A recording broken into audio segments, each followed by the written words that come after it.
enraizados, aprofundando o seu relacionamento com Deus, com as pessoas e com a sua palavra. Romanos, capítulo 11. Na leitura de hoje, o Senhor apresenta a si mesmo como aquele que escolhe, como aquele que age, aquele que salva tanto os judeus quanto os gentios, aqueles que não são da nação de Israel. O Senhor expressa o seu amor, a sua misericórdia, mas também expressa a sua justiça. A palavra de Deus nos afirma sobre a salvação, que é Ele quem escolhe. Ele vai dizer no versículo 5, assim, hoje também há um remanescente escolhido pela graça. Deus escolhe pela sua graça, e se é pela graça, já não é mais pelas obras. Se fosse, a graça já não seria graça. O que a palavra de Deus está afirmando como graça, porque que Ele escolhe pela graça e misericórdia, nós vimos em Romanos 1, 2 e 3 que todos somos culpados perante o Senhor. Por isso que se fôssemos salvos pela nossa própria justiça, nenhum de nós, na verdade, seria salvo pela justiça. Nós somos salvos por causa da misericórdia, do amor e da graça do Senhor sobre as nossas vidas. Por isso que o apóstolo Paulo usa uma ilustração. No versículo 17, vai usar uma ilustração a respeito de ser enxertado nesta videira. Ele vai dizer assim: se alguns ramos foram cortados e você, sendo oliveira brava, foi enxertado entre os outros e agora participa da seiva que vem da raiz da oliveira cultivada, não se glorie contra esses ramos. Se o fizer, saiba que não é você quem sustenta a raiz, mas a raiz a você. Então você dirá: os ramos foram cortados para que eu fosse enxertado. Está certos. Eles, porém, foram cortados devido à incredulidade e você permanece pela fé. Não se orgulhe, mas tema. O que Deus está afirmando, que judeus foram rejeitados por causa da dureza do coração deles, da incredulidade deles, e gentios foram aceitos não pelas suas obras, mas sim pela graça e a misericórdia do Senhor foram escolhidos. O que o Senhor está dizendo é que nós não podemos orgulhar-nos se somos parte desta videira agora, enxertados em esta videira. Conforme diz João capítulo 15, nós damos frutos por causa da videira. O ramo por si mesmo não pode dar frutos, a não ser que permaneça nesta videira. O que o apóstolo Paulo vai afirmar é que ninguém pode se orgulhar de uma salvação.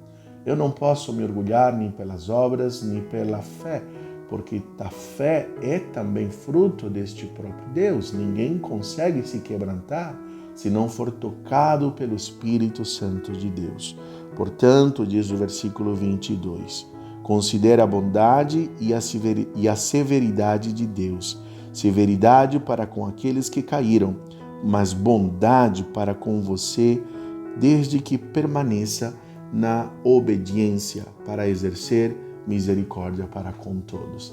Então, a palavra de Deus afirma que a salvação é um ato exclusivo de Deus.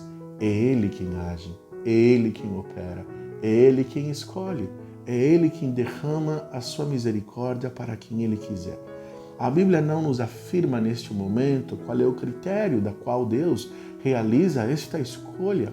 Creio que isto não nos pertence. Por isso, o apóstolo Paulo termina cantando um hino e reconhecendo exatamente os mistérios da ação de Deus. Ele termina dizendo: ó profundidade da riqueza e da sabedoria e do conhecimento de Deus! Quão insondáveis são os seus juízos e inescrutáveis os seus caminhos! Quem conheceu a mente do Senhor? Ou quem foi seu conselheiro? Quem primeiro lhe deu para que ele o recompense?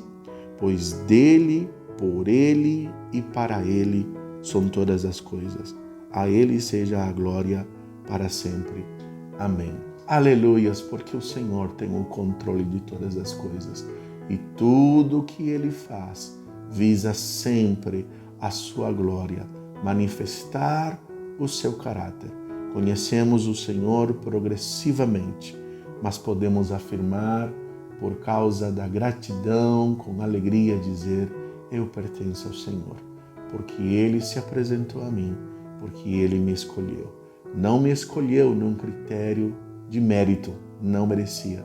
Escolheu a mim por causa da sua graça e da sua bondade. E esta ação eu não consigo entender, porque quem consegue entender a mente de Deus, diz o apóstolo Paulo. Assim, gostaria que você, neste dia, terminasse exaltando e reconhecendo a graça e a misericórdia de Deus, louvando-o por tudo aquilo que Ele é. Podemos louvar? Obrigado, Senhor Jesus, pela Tua infinita misericórdia e graça, pela Tua bondade, porque o Senhor se apresentou a nós. O Senhor se apresenta a pessoas e salva estas vidas.